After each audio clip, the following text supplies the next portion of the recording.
A desperate woman visits a secluded Obeah man to bring her cheating lover back, only to discover the ritual comes at a cost she didn't agree to. When strange things begin happening in her home and her lover starts losing his mind, she returns to undo the curse, but the Obeah man has disappeared without a trace. They say in the Caribbean, the night never keeps its secrets. Welcome to Caribbean Noir. From whispers in the cane fields to shadows by the sea, these are the folktales they never wanted you to hear. The rain had just started tapping gently on the zinc roof of the small upstairs apartment in Castries when Celeste Baptiste found the lipstick-stained napkin tucked inside Julian's jeans pocket. She stared at it for a long time, the bright red smudge like a slap to her pride. Her breath came slow, tight. The scent of unfamiliar perfume still clung to the fabric, sweet, tropical, and cheap. She didn't need to guess. She knew. Celeste was the kind of woman who turned heads when she walked down Jeremy Street, tall, golden brown skin that shimmered like shebate oil in the sun, thick locks twisted into a high bun and wrapped in a burnt orange scarf. Her boutique, Celestial Roots, was one of the most talked about in town. But none of that mattered now. All she could think about was the man who slept in her bed, who held her at night, and how he'd just come home with a lie on his breath and somebody else's lipstick on his clothes. Julian had charm in spades. A former tour guide turned small-time real estate flipper, he was always dressed like he was heading to a calypso after-party, button-down shirts half open, tight khaki shorts, leather sandals, and a chain around his neck with a tiny shark tooth. But lately, his eyes had grown distant. His phone, always face down. His excuses, sloppy. Celeste had given him chances. Talked. Cried. Begged him to be honest.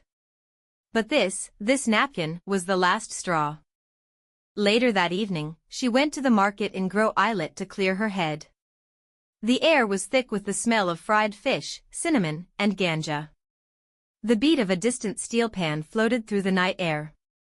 Vendors called out prices for mangoes, dasheen, and freshly baked cassava bread. But Celeste wasn't shopping, she was lost in thought, moving like a ghost. That's when she saw her. An old woman with skin like folded parchment and silver cornrows sat beside a small table stacked with bush tea, bundles of dried herbs, and tiny glass vials. Her eyes, milky with age, locked onto Celeste's as if she'd been waiting. "You looking for peace, or power?" she asked, voice dry like wind. Celeste blinked. "I just want him to come back. For real. No more lies." The woman nodded slowly. "Then you need to see Papa Auguste. Up in the forest hills near Soufriere. But be warned, child, Obeah don't give without taking." Celeste hesitated, heart pounding like a drum inside her chest. But deep down, something whispered, yes. Because love, when desperate, will drink from poisoned wells just to taste sweetness one more time. The morning sky hung heavy with clouds as Celeste packed a small basket with river water, a white head wrap, and Mama Nala's old wooden cross. She didn't know what she'd need, but something told her to come prepared. She threw on a long olive-green maxi dress, hoop earrings, and black sandals. Her locks were wrapped high and tight. Protection. Focus. Strength. She drove out of Castries in her red Suzuki Jimny, the engine coughing with age but determined. Past Onslow-Ray, up winding backroads where the forest began to swallow the world. The farther she went, the less she saw of civilization. No houses. No people. Only trees thick with vines, moss-covered rocks, and birds that didn't sing like any she'd heard before. It was as if the land itself was watching her. Halfway up the slope, rain began to fall, light at first, then thick like spilled molasses. The road turned muddy. Her tires skidded. Thunder cracked in the distance, and Celeste gripped the steering wheel with white-knuckled hands. A low fog crept between the trees like smoke, and she felt the temperature drop. Even the air changed, it was thicker now, heavy with something unspoken. Eventually, the paved road ended. A narrow dirt trail jutted into the forest, barely visible between two almond trees marked with red cloth. This had to be it. She pulled over, turned off the engine, and stepped out. Her sandals sank slightly into the earth. The forest was alive. Every leaf rustled like whispers. Cicadas screamed. Something cracked a branch not far off. Celeste wrapped her head tighter, took a breath, and followed the path. As she walked, the world shifted. The deeper she went, the more she felt it, like crossing through water into another realm. Sounds dulled, time stretched. The air smelled of earth, oil, and dried blood. Finally, through the trees, she saw it, a small bamboo hut on stilts, glowing with soft amber light. Smoke curled from the top in a slow spiral. Wind chimes made from bones clinked softly in the breeze. In front of the door, bowls of offerings, rum, coins, dried petals, sat untouched. A carved wooden mask with glowing eyes hung above the door. Celeste froze. Her heart thudded.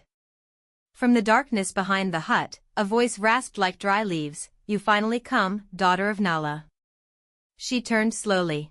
There stood Papa Auguste, tall, impossibly lean, his albino dreadlocks sweeping past his waist, and eyes that glowed faintly silver, though blind. He wore a robe the color of dried bark, and his feet were bare, caked with earth. Celeste's mouth went dry. "I didn't tell you my name." The Obeah man smiled, teeth like yellowed ivory. "You didn't have to."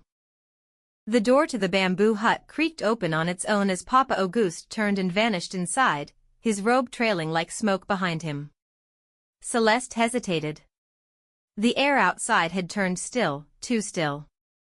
Even the birds had stopped singing. She stepped across the threshold, her heartbeat quickening. Inside, the space pulsed with heat and scent. Candles lined the walls, dripping red and black wax into clay bowls.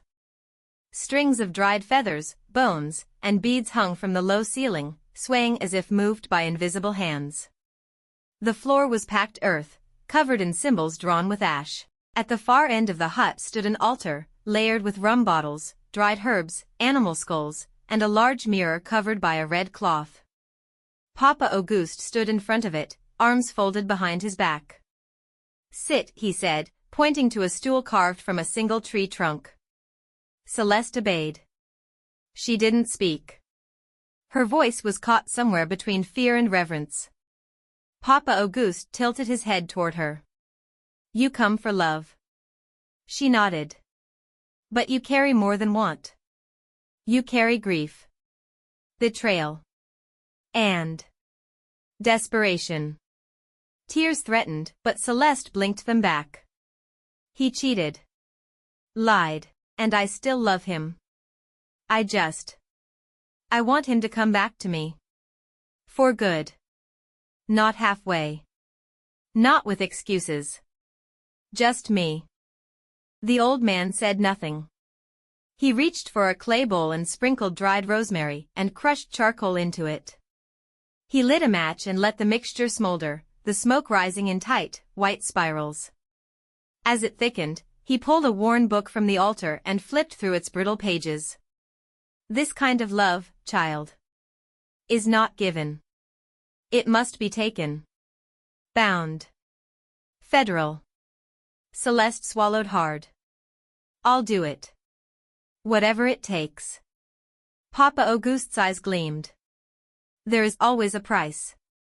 Not always paid by money." She nodded slowly. The Obeah man handed her 3 items, a black rooster feather, a lock of braided human hair, tied with red thread. 3 smooth stones, cold as ice. "You will perform the ritual at midnight, under full moonlight. Place the feather under your pillow. Place the hair in a bowl of river water and speak his full name 3 times. Then place the stones on the windowsill, 1 in each direction. Do not speak during the ritual. Not even to cry. And do not look into your mirror for 7 nights." Celeste's brow furrowed. "Why not the mirror?" He leaned forward, voice low. "Because what looks back might not be you." Her chest tightened, but she nodded and took the items, folding them into a piece of batik cloth. As she stood to leave, Papa Auguste caught her hand. You are your grandmother's blood. Nala danced with spirits and stole fire from the sea. Be careful. Ancestral debts remember names. Celeste walked out into the fading light, the jungle thicker than before, her soul trembling beneath her skin. Behind her, Papa Auguste whispered to the smoke, one last client. One last debt. Celeste reached home just before nightfall, the forest still clinging to her skin like a second shadow. She placed the wrapped bundle from Papa Auguste on her kitchen counter and locked every door and window. Her small upstairs apartment smelled like hibiscus and lemongrass, but the silence felt louder than usual.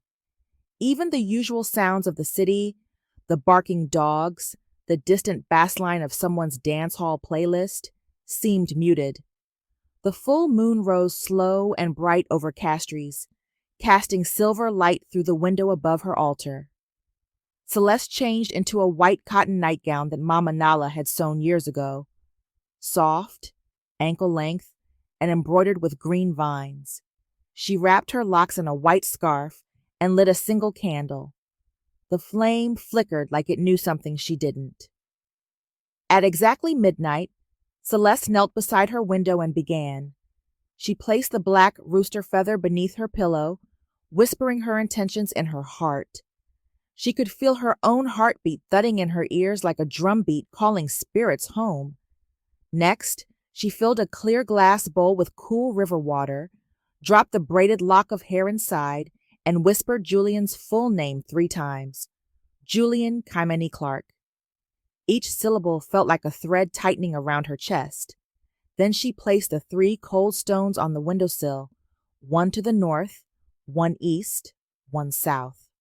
The west-facing window stayed shut, as Papa Auguste had warned. The air thickened. A warm wind rushed through the room, though no windows were open. The candle flickered violently. Shadows gathered at the edges of her vision. But Celeste kept still, lips sealed, eyes locked on the bowl. Then, just as suddenly as it had begun, the air stilled, the candle went out, and all was silent again. She collapsed back onto her bed, exhausted, trembling. The feather poked beneath her pillow like a hidden warning. She didn't dare look at the mirror. She slept dreamlessly that night. At sunrise, there was a knock at her door. Sharp, familiar. She opened it, and there stood Julian. His eyes were glassy, and he looked as if he hadn't slept in days. His shirt was half-buttoned, his beard unkempt, and he reeked of sweat and cigarettes. But his voice, soft, strained, cut through her chest. I couldn't stop thinking about you. I don't know what came over me, but I had to come back. Tears welled in her eyes. He reached for her like a man crawling back from drowning. She let him in. They lay in bed all day, limbs tangled, whispers floating between them like old promises rediscovered. He held her tighter than he ever had. He kissed her like he hadn't eaten in weeks. And that night, as they lay beneath the moonlight, he whispered, "Marry me." Celeste smiled, but deep inside her chest, something knocked once, twice, like a door beginning to open. The days that followed felt like a dream sewn from silk and honey. Julien was not just back, he was transformed.